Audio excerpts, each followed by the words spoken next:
Imported election commissioner ने आज इमरान खान साहब के ख़िलाफ़ फैसला दिया है, ये इसकी कोई भी डेफिनेशन बनती नहीं है, क्योंकि ये इनकी जुरिडिक्शन में आता ही नहीं है इलेक्शन कमीशन की, क्योंकि ये सारे मिले हुए हैं, सारे चोर इकट्ठे हैं।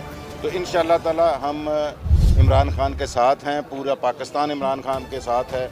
और आज आप देख रहे हैं कि छोटी सी कॉल पे 10-15 मिनट में इतने लोग इकट्ठे हो गए हैं। और इंशाअल्लाह ताला आज हम अपने खान की साथ इजहार यकजहती के लिए और इस गलत फ़ैसले जो कि इन्होंने अपनी मेला फाइडी के साथ किया है, गलत फ़ैसला जो सुबह ही समझ लग गई थी जब इन्होंने FC और रेंजर वहाँ पे लगाई थी, जिसकी वजह से हमें समझ लग गई थी कि खान साहब के ख़िलाफ़ फ़ैसला आ रहा है।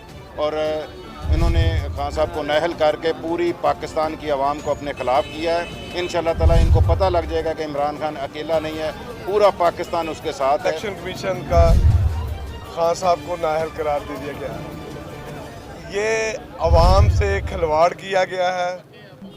पुरअमन पाकिस्तान को पुरतशद्दद पाकिस्तान बनाने का एक मंसूबा है और इंशाअल्लाह हम इस पाकिस्तान को कभी पुरतशद्दद नहीं बनने देंगे। इलेक्शन कमीशन उनके कहने पे इसने जो किया है वो हमें सारी कौम को नामंजूर है।